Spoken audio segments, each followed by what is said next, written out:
untuk kebebasannya Inggris. Tapi sekarang mana para polisinya, ada orang ngomong tentang kebebasan Inggris malah ditangkap sama polisinya ya. Ini memang Inggris ini memang sudah ngeri sekali ya. Saya kok yakin sekali ini bakal terjadi perang saudara, konflik horizontal Inggris ini ya. Soalnya si Stammernya kan ngotot mau nggak mau tetap berkuasa kan. Nah, saya yakin ini akan terjadi konflik horizontal. Belanda bagaimana?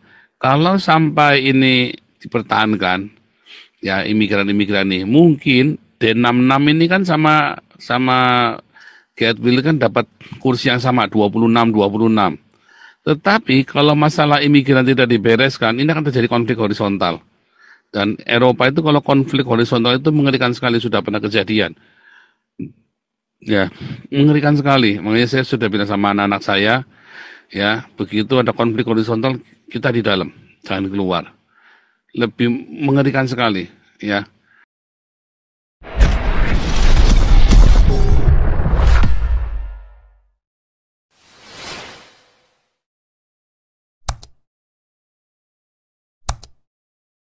Terima kasih. Oke, silakan Ibu Dora. Ya, salam Pak Paul, salam Ya, Pak salam. Teddy, salam semuanya. Ya, ini pendapat saya ya dari kemarin di Zoom dengan Opung Toba dan hari ini dengan rangkuman saya begitu ya. Kemarin Opung Toba sudah menceritakan bagaimana perjalanan sejarah Palestina itu ya.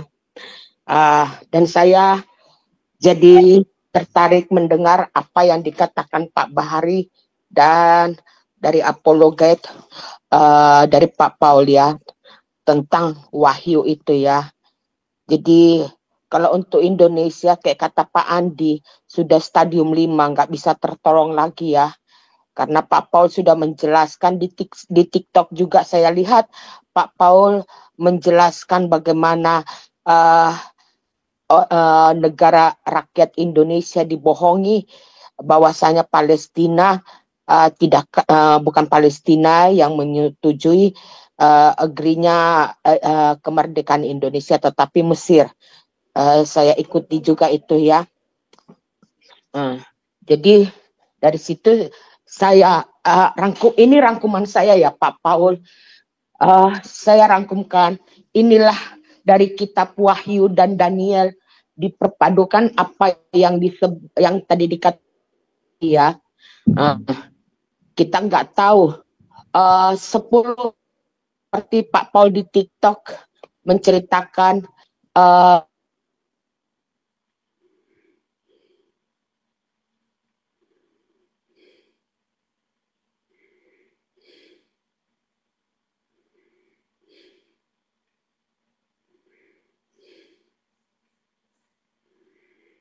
betul kata Pak Paul untuk sementara kita nggak tahu berapa lama akan terjadi perdamaian ini karena saya lihat sendiri Turki tetap berusaha ingin mendirikan kerajaan Ottoman Islam yang terbesar ya karena Turki selalu sampai saat ini berusaha menginovasi membuat perairan air dari Sungai Efrat dan Sungai Tigris yang sampai sekarang belum terrealisasi ya. Jadi ini untuk bagi kita untuk menguatkan iman tambahan aja ya. Marilah kita melihat situasi dunia sekarang. Marilah kita saling menghargai, saling mengasihi, saling melihat, saling berbagi kasih seperti Pak Paul ya yang katakan itu berdiakonia ya karena akhir zaman itu akan segera tiba. Kalau Pak Paul menerangkan 10 tahun lagi, kalau saya rasa tidak. Karena bagaimanapun gerakan Islam ini dengan antikris ini akan lebih kembali menguatkan diri Kalau menurut saya, nanti Hamas ini bersatu dengan ISIS, Hezbollah bersama-sama dengan antikris ya. Itu saja tambahan dari saya, Pak Paul. Oke, kita lanjutkan.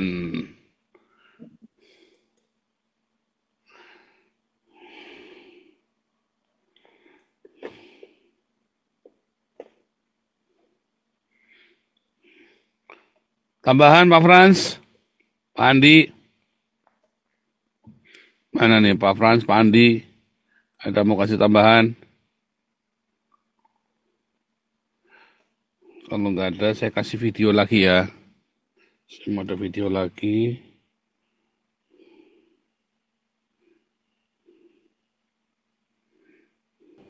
Sejarahnya, Yesus itu lahir di kota Nazaret.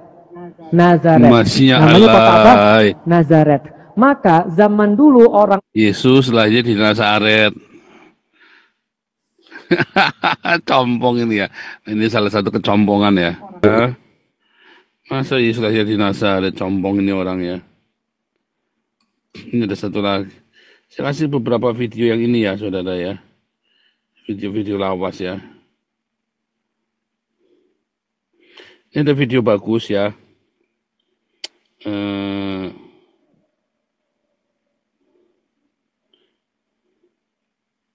Ini AI ya, tapi bagus sekali ya message-nya ya. Ini AI tapi message-nya bagus sekali nih. Untuk kebebasannya Inggris. Tapi sekarang mana para polisinya, ada orang ngomong tentang kebebasan Inggris malah ditangkap sama polisinya ya. Ini memang Inggris ini memang sudah ngeri sekali ya. Saya kok yakin sekali ini bakal terjadi perang saudara, konflik horizontal Inggris ini ya.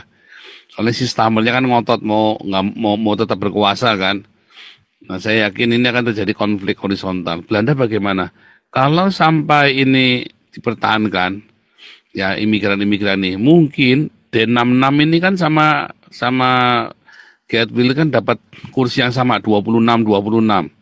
Tetapi kalau masalah imigran tidak dibereskan, ini akan terjadi konflik horizontal. Dan Eropa itu kalau konflik horizontal itu mengerikan sekali, sudah pernah kejadian.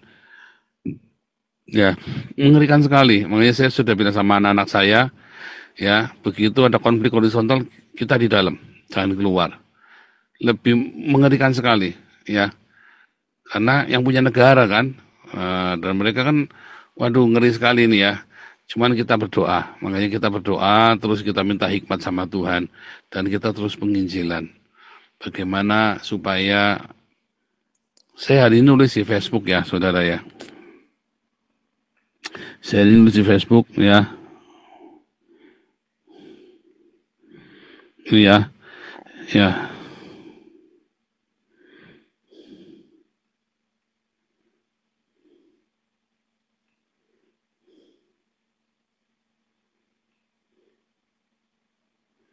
Mana nih kok tidak ada suaranya?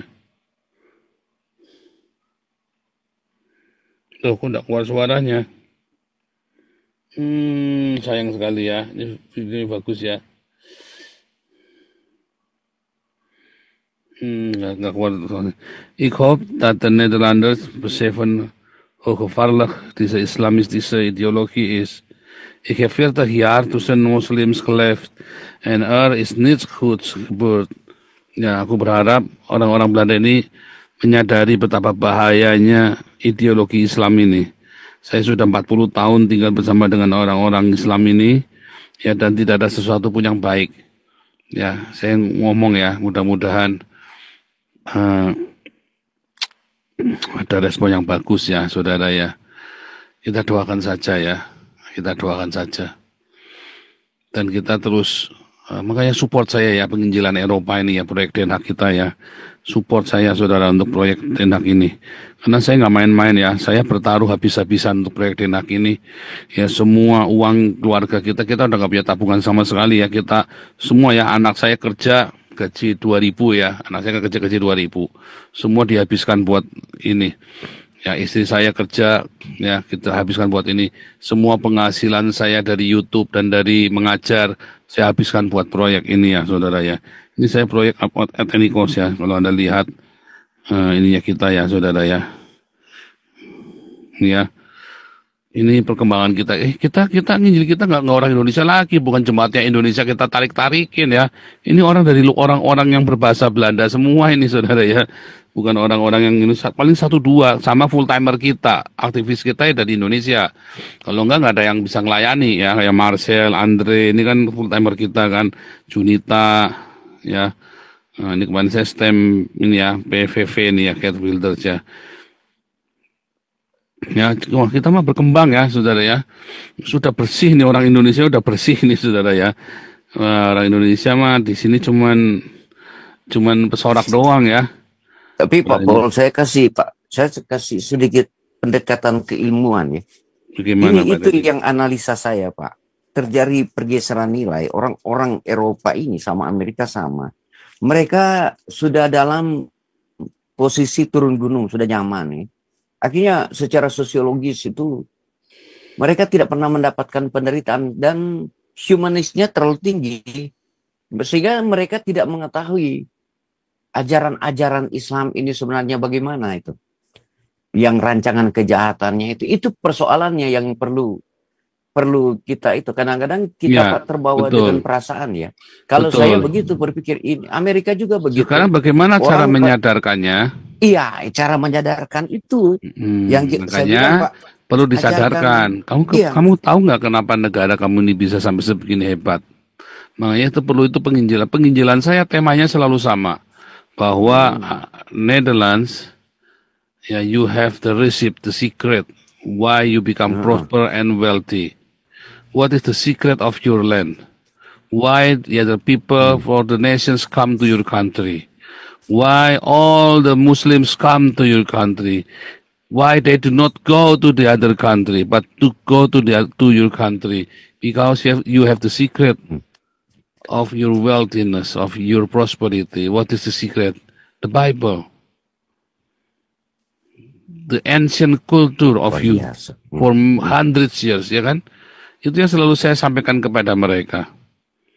Dan itu yang saya lihat. Tadinya penginjilan itu cuma saya, Pak. Sungguh, Pak. Itu tadinya di jalan itu cuma saya, Pak. Yang rutin tiap bulan itu cuma saya. Terus ada orang kulit hitam mulai, ya. Habis itu kemudian gereja-gereja itu mulai, Pak. Hampir tiap minggu itu, lalu sekarang hampir tiap hari. Ada penginjilan di Den Haag itu. Di Utrecht, di Nijmegen. Malah waktu saya 2 hari yang lalu ya, waktu hari Sabtu, hari Minggu itu, di daerah Rotterdam. Rotterdam itu kalau penginjilan paling susah, Pak. Izinnya suka nggak dikasih. Tapi kemarin itu dikasih, Pak. Ya saya dikirimin videonya ya yang di Rotterdam itu penginjilan. Sekarang kalau lihat ya penginjilan ya evangelisasi di Den Haag ini ya saya contoh nih ya. Evangelisasi Den Haag ini ya. Kalau kita lihat, wih serem kali ya. In Nederland. Kalau Anda lihat ini, wah, bikin merinding pokoknya. Bentar. Baterainya mau ini ya. Habis. Ya, street evangelization ya.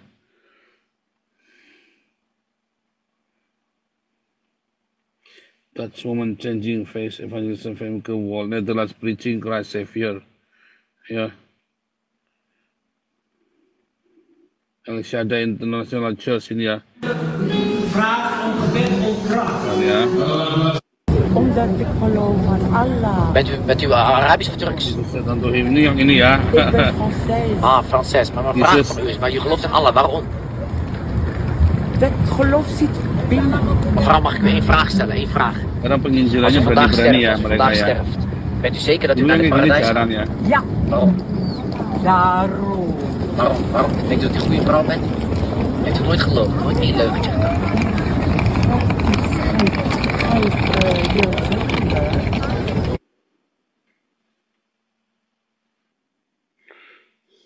Tapi gini, Bapak, di lingkungan kita aja ya, lingkungan kita, teman-teman satu gereja segala macam.